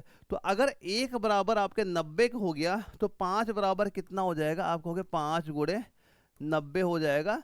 5 गुणे 90 करो कितना आ गया, 450 रुपये। तो हमारा ए और सी का डिफरेंट कितना आ जाएगा, आप कह दोगे 450 के बराबर हो गया। तो हम कह सकते हैं ऑप्शन नंबर ए इसका राइट आंसर यहाँ पे हो जाएगा, ए और सी के बीच का डिफरेंट वहाँ पे। तो ऐसे आप इसका आंसर वहाँ पे दे सकते हैं। जो क्वेश्चन एक बार स्क्रीनशॉट जरूर लेते चलिएगा ताकि आपको ये पता चल जाए कि जो हमारे एग्जाम में इनका लेवल क्या है, क्वेश्चन कैसे कैसे वहाँ पूछे जा रहे हैं। और जोधपुर एआरओ में सीधा सीधा एग्जाम में ये क्वेश्चन वहाँ पूछा गया था। अगला क्वेश्चन आता है जो आपका अमेठी एआरओ में पूछा गया कि टोकरियाँ ए और बी में रखे फलों की संख्या में 7:9 का अनुपात है। यदि टोकरी ए में से 6 फल निकालकर टोकरी बी में डाल दिया जाए तो यह अनुपात 1:3 का हो जाता है। तो ए और बी में कुल कितने फल वहां पे हो जाते हैं, ए और बी में कुल कितने फल वहां पे हो जाते हैं। अभी सेम ऐसा ही क्वेश्चन मैंने इसके पहले वाला वहां पे कराया था, सेम लगभग मिलता हुआ क्वेश्चन वैसा ही आपका हो जाता है। तो दोस्तों ये आपका जो अमेठी एआरओ का मैथ का एग्जाम में क्वेश्चन पूछा गया था, मैं आपको होमवर्क में यहाँ पे दे रहा हूँ। एक बार इसका स्क्रीनशॉट यहाँ पे लीजिए इस क्वेश्चन का, अपने आप देखो इसका आंसर वहां पे दे पाते हो कि नहीं दे पाते हो। फिर भी अगर आपको इसका आंसर नहीं आता है तो स्क्रीन व्हाट्सअप नंबर शो कर मुझे व्हाट्सअप पे इस क्वेश्चन का स्क्रीनशॉट भेजिएगा, मैं प्रॉपर सॉल्यूशन करके आपको वहां पे बता दूंगा। लेकिन ये क्वेश्चन अपने आप एक बार जरूर लगाना ताकि आपको भी पता चले कि कैसे क्वेश्चन आ रहे हैं, कि हम उनके आंसर दे पा रहे हैं कि नहीं दे पा रहे हैं। अगले क्वेश्चन हम लोग देखते हैं क्या दिया जा रहा है कि 27 पॉइंट वो क्वेश्चन क्या दिया गया, 27 नंबर क्वेश्चन हमारा है। दिया जा रहा है कि 3 के प्रथम 5 गुणजों का औसत, औसत बराबर क्या होता है, कुल पदों का योग बटे पदों की संख्या बराबर क्या औसत हमारा होता है। तो दिया जा रहा है 3 के प्रथम 5 गुणज। तो पहला 3 गुणज क्या हो गया, 3 हो गया, दूसरा आपका 6 हो गया, फिर आपका 9 आ जाएगा, फिर आपका 12 हो गया, फिर आपका 15 हो गया। औसत बराबर क्या कहा हमने, कुल पदों का योग बटे पदों की संख्या, इनका योग कर लो, प्लस प्लस प्लस प्लस, संख्या कितनी हो गई 1 2 3 4 5। अब इनको बराबर क्या योग किया हमारा हो गया 45 बटे, आप जैसे इसे 5 करोगे कितना आ गया 15। तो औसत क्या कह दोगे 15, आपका एवरेज यहाँ पे निकल के आ जाएगा। और ये क्वेश्चन आपका भोपाल एआरओ में पूछा गया था जिसका आंसर आपका ऑप्शन नंबर बी यहाँ पे हमारा दिया जा रहा है। अगला क्वेश्चन क्या दिया गया, ध्यान से देखिए, किसी मशीन का मूल्य का 10% प्रति वर्ष की दर से अवमूल्यन हो रहा है, घट रहा है। इसे 3 वर्ष पहले खरीदा गया था। यदि इसका वर्तमान मूल्य आपका 1,45,800 रुपये है तो इसे कितने में खरीदा वहां पे गया था। पहले का मूल्य आपका पूछा जा रहा है, किसका, पहले का मूल्य पूछा जा रहा है। वो क्या चीज दिया जा रहा है, किसी मशीन का मूल्य है 10%, वो 10% जो यहाँ पे दिया जा रहा है इसको हम क्या 10/100 लिख सकते हैं 10% को। इसको तो 0 0 काट दो, 1/10 हो गया। इसका मतलब हुआ कि हर साल इसका 10 रुपए में 1 रुपए कम हो रहा है, तो 1 साल बाद कितना हो जाएगा, हम ये कह सकते हैं 9/10 मूल्य हो रहा है। अब सवाल में आ जाओ, इसे 3 वर्ष पहले खरीदा गया, यदि इसका वर्तमान मूल्य इतना है, तो इसका मतलब पहले इसका मूल्य मान लो पी रुपए था, तो पहले वर्ष कितना कम हो गया, आप कहोगे पहले वर्ष 9/10 हो गया, दूसरे वर्ष फिर आपका ये 9/10 हो गया, तीसरे वर्ष फिर आपका 9/10 हो जाएगा, 3 वर्ष बाद मूल्य कितना हो गया, 1,45,800, 1,45,800 यहाँ पे दिया गया। बस हमसे इस पी का मान पूछा जा रहा है, क्या आपका हो जाएगा। इस पी का मान आप जैसे ही निकालोगे आपका इस क्वेश्चन का राइट आंसर यहाँ पे हो जाता है। तो जो चीज कटे काटते जाइए, आपका आंसर वहां पे ले आएंगे। तो P बराबर क्या हो जाएगा, 1,45,800 दिया गया है। ये क्या हो जाएगा, ऊपर ये नीचे 10 है, ऊपर हो जाएंगे 10 गुणे 10 हो गया, बटे में कितना हो जाएगा 9 गुणे 9 यहाँ पे हो गया। अब जब इसे काटोगे कितना लगभग निकल के आएगा, जब इसे आप सोल्व करोगे तो दोस्तों ये आपका लगभग 2 लाख यहाँ पे निकल के आएगा। कितना आ जाएगा, 2 लाख यहाँ पे निकल के आ जाएगा। यानी पहले इसकी कीमत 2 लाख रुपए थी, जब 10% दर से इसका मूल्य कम हो रहा था, तो ये घट के कितना पहुंच गया, ये हो गया आपका 1,45,800 यहाँ पे हो गया। तो हमसे पहले का मूल्य पूछा गया था, क्या बताओगे आप, 2 लाख हो जाएगा। ऑप्शन नंबर सी आपका राइट आंसर हो जाएगा। बस कैलकुलेशन आई, जब इनकी मैथ की प्रैक्टिस आप करते जाओगे तो कैलकुलेशन बड़ी आसानी से आप जल्दी वहां पे कर लोगे। अगला क्वेश्चन देखते हैं क्या दिया जा रहा है। यदि राहुल धारा के विरुद्ध दिशा में 45 किलोमीटर 3 घंटे में नाव चलाता है, तो धारा की दिशा में 21 किलोमीटर वो 3 घंटे में खेता है, तो धारा की रफ्तार बताओ क्या होती है। देखो धारा की चाल बराबर क्या होता है, देखो धारा की चाल बराबर क्या होता है, धारा की जो चाल होती है, धारा की चाल कभी भी अगर आपसे पूछी जाए कैसे निकालोगे, धारा की चाल पूछी जाए, तो धारा की चाल निकालने का सिंपल सा फार्मूला होता है कि धारा की दिशा में नाव की चाल प्लस धारा की विपरीत दिशा में नाव की चाल बटे आप कर दोगे 2, तो वहां से क्या निकालोगे, धारा की चाल आप यहाँ पे निकाल लोगे। तो सवाल दिया गया है धारा के विरुद्ध, यानी धारा के विरुद्ध कितनी चाल दी, यानी 15 किलोमीटर अगर वो 3 घंटे में तय करता है, तो चाल क्या हो जाएगी, यानी धारा की विपरीत दिशा में चाल S1 मान ली हमने, क्या 15/3, चाल बराबर क्या दूरी बटे समय, तो 3 × 5 = 15, क्या होगी 5 किलोमीटर प्रति सेकंड यहाँ पे हो गई। ठीक है, अब इसके बाद धारा की दिशा में नाव की चाल क्या हो जाएगी, तो हमने दूसरी चाल S2 मान ली, तो 21/3 करो, क्या हो 3 × 7 = 21, 7 किलोमीटर प्रति घंटा हो गई। ठीक है, अब धारा की चाल के लिए मैंने क्या बोला, धारा की नाव की धारा की दिशा में चाल और धारा की विपरीत दिशा में चाल, इन दोनों का डिफरेंट करके 2 से भाग कर दो, आपका आंसर आ जाएगा। तो इन दोनों का डिफरेंट करो, कितना हो गया 7 और 5 का अंतर हुआ 2, 2 से आप जैसे ही भाग करोगे क्या हो जाएगा 1 किलोमीटर, 1 किलोमीटर क्या बताओगे प्रति घंटा, 1 किलोमीटर प्रति घंटा क्या हो गया प्रति घंटा यहाँ पे निकल के आ जाएगा। तो हम क्या कह सकते हैं, धारा की रफ्तार क्या निकल के आ गई, 1 किलोमीटर प्रति घंटा हमारी हो जाएगी। ऑप्शन नंबर डी आपका राइट आंसर यहाँ पे हो जाता है। बस ये निकालो, धारा नाव की जो चाल है धारा की दिशा में क्या चाल है, नाव की चाल धारा की विपरीत दिशा में क्या चाल है, दोनों का ले लो अंतर वहां पे डिफरेंट, दोनों के डिफरेंट 2 से आप भाग कर दो, वहां से आप क्या निकालोगे, धारा की चाल आप आसानी से निकाल सकते हैं। स्क्रीनशॉट लेना, क्वेश्चन प्रैक्टिस करना इंपॉर्टेंट है, क्वेश्चन पेपर में ऐसा पूछा जाता है आपका। अगला क्वेश्चन क्या दिया जा रहा है, एक व्यक्ति 600 मीटर लंबी सड़क को 5 मिनट में पार कर लेता है, उसकी चाल किलोमीटर प्रति घंटा में, किलोमीटर प्रति घंटा में पूछी जा रही, बड़ी आसानी से निकाल सकते हो। देखो ये तो हमारा क्या है 600 मीटर आपका दिया जा रहा है, क्या 600 मीटर, अब ये क्या आपका 5 मिनट में, तो आप यहाँ पे क्या कैसे सॉल्व करोगे।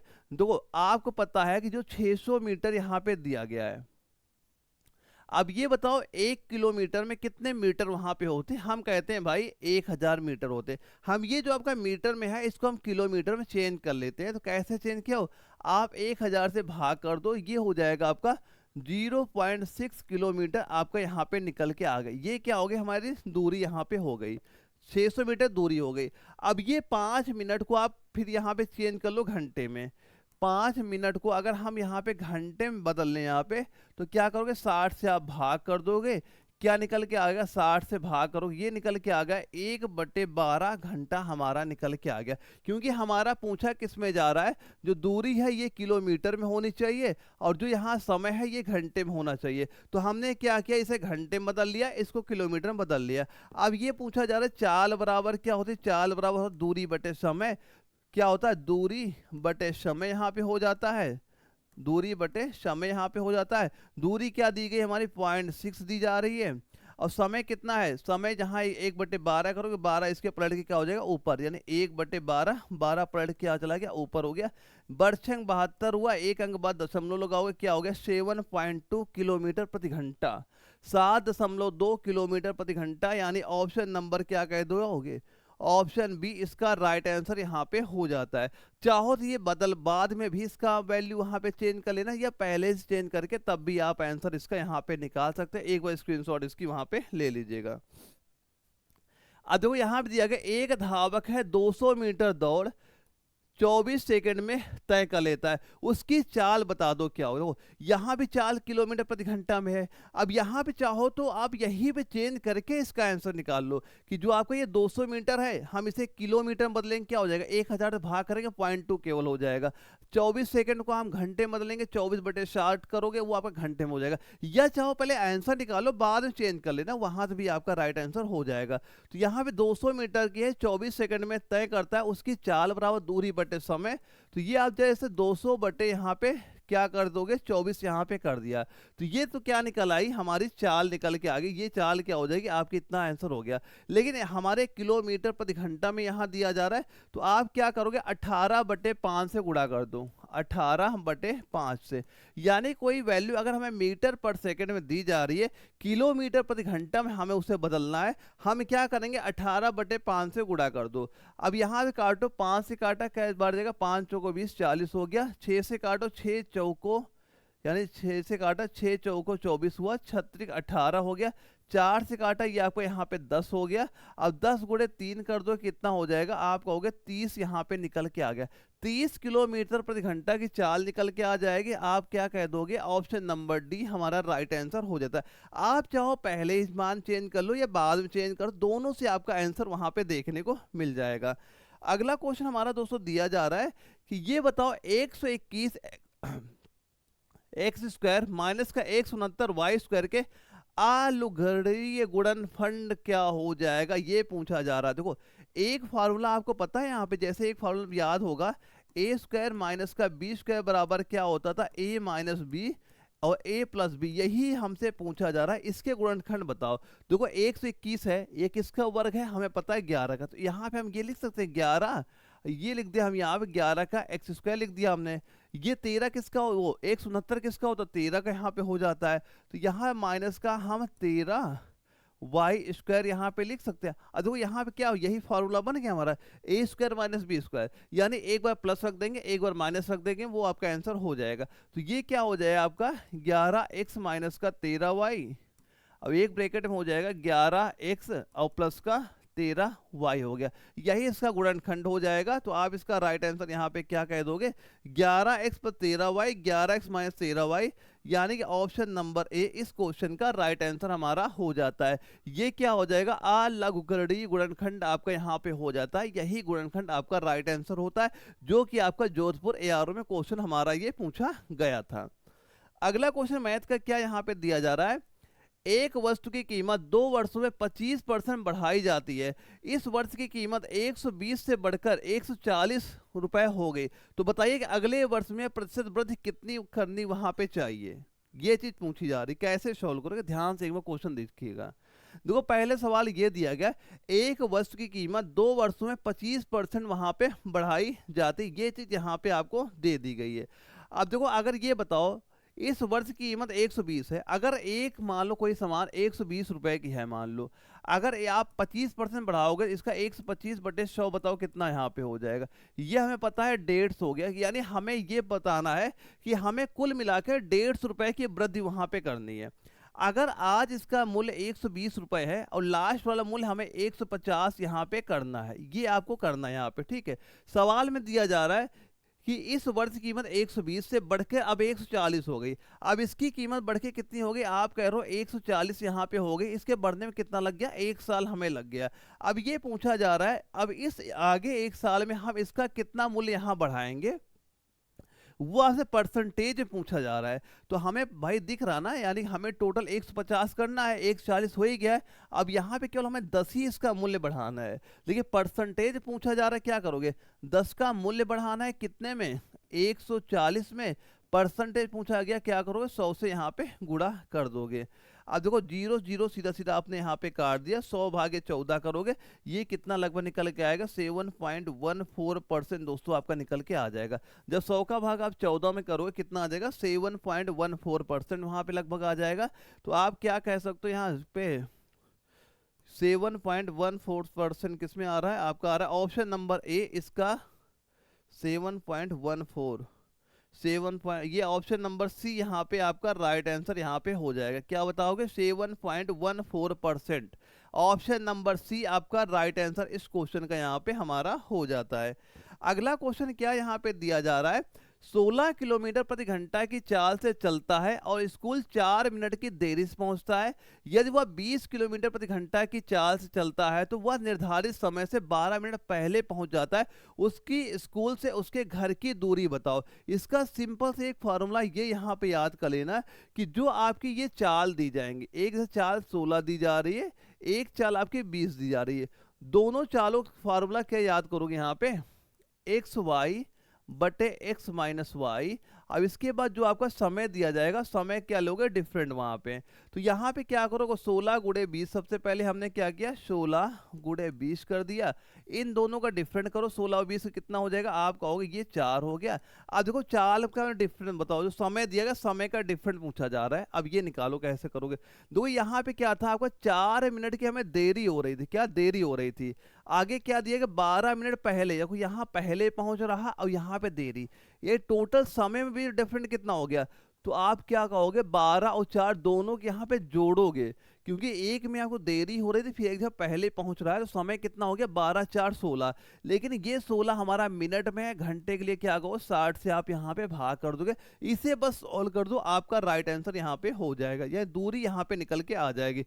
4 से काटा, 4 चौक यहाँ पे 16 हो गया, 0 से 0 काटा, काट दिया, 2 दूना 4 हुआ, यहाँ पे 2 तिहाई 6 हो गया। देखो 2 दूना 4, 16 गुणे 4 को 64 हो गया। और बटे में क्या बचा, 3 बचा, ये क्या हो जाएगा आपका किलोमीटर, ये आपकी दूरी हो जाएगी। 64 बटे 3 किलोमीटर दूरी हमारी हो जाएगी, यानी 64 बटे 3, ऑप्शन नंबर डी इसका राइट आंसर यहाँ पे हो जाता है। इसे अगर बेसिक से लगाओगे काफी लंबा सवाल वहां पे जाएगा, तो ऐसे ये फॉर्मूला याद कर लेना, यहाँ सीधा सीधा इसका आंसर आप यहाँ पे निकाल सकते हो। अगला क्वेश्चन हम लोग देखते हैं क्या हमारा दिया जा रहा है, किसी वृत्त की त्रिज्या 25% की कमी करने से इसकी परिधि में कितनी कमी वहां पे हो जाती है। देखो हमें पता है जो 25% बराबर क्या होता है, 25% होता है, परसेंटेज हटाया बटे 100 किया, 5 से काटा 25 थी, यानी 1 बटे क्या हो गया 25, यानी कि 1 बटे 25 के 25, 25 को 100, 1 बटे 4 हो गया। यानी कि अगर 1 बटे 4, इसका मतलब क्या होता है कि 4 त्रिज्या में 1 की कमी यहाँ पे हो गई। यानी अगर त्रिज्या पहले 4 थी, अब 25% कम हो गई, अब त्रिज्या क्या कर दो कि यहाँ पे 3 बटे 4 हम यहाँ पे कर देंगे, ठीक है। और ये बताओ इसकी परिधि होती क्या है वृत्त की, ये होती, हमने दोनों का अलग अलग यहाँ पे निकाल लेते हैं, दोनों का अलग। पहले मान लो परिधि क्या आती है आपकी 2 पाई आर यहाँ पे थी, जहाँ पे आर थी हमने आर की वैल्यू सीधी सीधी यहाँ पे रख दी। अब कितनी हो जाएगी, 3 बटे 4 यहाँ पे रख दोगे, तो क्या हो जाएगा 2 पाई, जहाँ पे आर क्या हो गया 3 बटे 4, जहाँ पे क्या लिख रहे थे आर लिख रहे थे, वहां 3 बटे 4 हम लोग यहाँ लिख देंगे, क्योंकि 25% हमने क्या कर दी, कमी वहां पे कर दी। पूछा क्या जा रहा है, इसकी परिधि में कितनी कमी यहाँ पे हुई है, कितनी कमी यहाँ पे हुई है, ये पूछा जा रहा है। तो कितनी कमी आप बताओगे, देखो यहाँ पे मान लो आगे परिधि केवल 1 मान लो, यहाँ पे हमने मान लिया 3 बटे 4 ये मान लिया, तो दोनों के भी डिफरेंट वहां पे लो। तो क्या 1 माइनस का 3 बटे 4 करोगे, 4 में 1 माइनस करो कितना हो गया, 4 में 3 करो 1 बटे 4, 1 बटे 4 की क्या होगी यहाँ पे कमी यहाँ पे होगी। अब ये 1 बटे 4 को अगर परसेंटेज में हम लोग बदल लेंगे तो 100 से सीधा गुणा आप यहाँ पे कर दोगे, 4 से फिर काट दिया, ये फिर निकल के हमारा 25% यहाँ पे हो गया। तो हम क्या कह सकते हैं, कितनी कमी हो गई, 25% की कमी हो गई। ऑप्शन नंबर ए इसका राइट आंसर हो गया। सीधे सीधे आसानी से इसका आंसर निकालोगे। और अमेठी एआरओ में आर्मी जीडी के एग्जाम में क्वेश्चन पूछा गया, स्क्रीनशॉट लेना, एक बार प्रैक्टिस जरूर करना इस क्वेश्चन की वहां पे। अब यहाँ से हमारे रीजनिंग के क्वेश्चन स्टार्ट होते हैं। 5 क्वेश्चन आपके रीजनिंग के एग्जाम में वहाँ पूछे जाते हैं और रीजनिंग में बिल्कुल नॉर्मल से सवाल होते हैं। तो पहला सवाल क्या दिया गया, किसी निश्चित कूट भाषा में 1, 2, 3 को अर्थ है हार्ड फिल्ड कॉफी, 3, 5, 6 का अर्थ है वेरी हार्ड डे और 5, 8, 9 का अर्थ है डे एंड नाइट। उसी कूट भाषा में ये बताओ वेरी को कैसे वहां पे लिखा जा रहा है। एक वेरी शब्द है, उसे कैसे आप यहाँ पे लिखोगे। ये ऐसा क्वेश्चन कभी भी आए तो आप पहले ये देखो वेरी किसमें किसमें दिया जा रहा है। जैसे हमने देखा एक वेरी हमारा शब्द यहाँ पे दिया गया है। अब इसके बाद देखो यहाँ पे कहीं वेरी दिया, केवल वेरी कहीं पे दिखा नहीं, वेरी और कहीं हमें नहीं दिख रहा। देखो 1, 3 का अर्थ हार्ड फिल्टर कॉफी है, यहाँ पे वेरी दिख रहा है।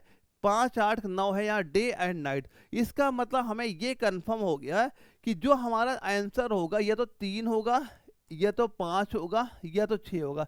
इन्हीं में एक आंसर हो सकता है। तो यहाँ पे सीधा सीधा हमने एक ये काट दोगे, हो ही नहीं सकता। और ये 2 हमारा हो ही नहीं सकता। अब 6 और 7 बच रहे हैं, 7 भी हमारा नहीं हो सकता है। बचा क्या, केवल 6, क्योंकि 6 ही तो एक वर्ड ऐसा है जहां वेरी हो सकता है। क्योंकि जब यहाँ 7 अंक लिखा है और 7 यहाँ पे है ही नहीं हमारा, ये आंसर तो हो ही नहीं सकता। कभी सवाल है ऐसे ही आपको यहाँ पे सॉल्व करना है, तो आप क्या कह दोगे, सीधा सीधा 6 आंसर यहाँ पे आ गया। देखो यहाँ पे हमने पहले देखा वेरी किस में लिखा है, वेरी हमने देखा कि या तो 3 हो सकता है, 5 हो सकता है, 6 हो सकता है। इसके अलावा कोई भी अंक वहाँ पे नहीं हो सकता है, क्योंकि और कहीं भी आपका वेरी शब्द वहाँ पे दिया नहीं है। तो हमें ये कंफर्म हो गया कि 3, 5, 6 इस ऑप्शन दिया जा रहा है। तो यहाँ पे ऑप्शन ना हमें 3 दिया गया ना 5 दिया, हम सीधा सीधा ये सारे ऑप्शन काट करके सीधा आंसर में वहां पे टिक कर देंगे। आगे और भी थोड़ा मिक्स भी क्वेश्चन यहाँ पे आएंगे और जो प्रैक्टिस सेट में लाऊंगा मैं वहां उनको भी क्लियर वहां पे आपका करता हुआ वहां पे चलूंगा। अगला सवाल क्या दिया जा रहा है, ये बताओ एक सीरीज दी गई 29 है, 23 है, 18, 14, आगे बताओ क्या यहाँ पे आ जाएगा। और ये क्वेश्चन कहाँ पूछा गया, अमेठी एआरओ में। सीरीज क्या दी गई, देखो 29, 23 है, फिर क्या है आपका 18 है, फिर आपका 14 यहाँ पे। देखो यहाँ पे आप जब डिफरेंट लिया कितना आ रहा है, आप कहोगे 6 का अंतर है। यहाँ पे अंतर देखो कितना दिया गया, 5 का अंतर। यहाँ पे अंतर कितना, आपने कहा 4 का।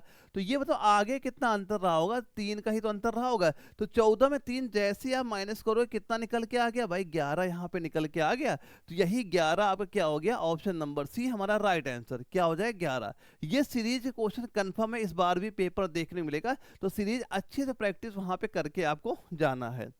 अगला क्वेश्चन क्या दिया जा रहा है, दीपक ऑफिस जाने के लिए अपने घर से निकलकर 4 किलोमीटर पूरब की ओर चलता है, फिर बाएं मुड़कर 3 किलोमीटर चलता है। अब उसकी बहन दीपिका कॉलेज जाने के लिए उसी घर से निकलकर 16 किलोमीटर पूरब की ओर चलती है और फिर बाएं मुड़कर 8 किलोमीटर चलती है। तो ऑफिस और कॉलेज के मध्य की न्यूनतम दूरी बताइए क्या हो जाती है। देखो हमें पता है, ये मान लो हमने एक डायरेक्शन मान लिया, इधर हमने उत्तर माना, इधर दक्षिण माना, इधर हमने पूरब ले लिया, इधर हमने पश्चिम ले लिया। ये हमने 4 दिशाएं ले ली यहाँ पे। अब देखो सबसे पहले हमने क्या किया, यहाँ से हम मान लो कोई चल रहा, एक घर हो गया यहाँ पे। घर से क्या करोगे आप, यहाँ से चलना स्टार्ट करोगे।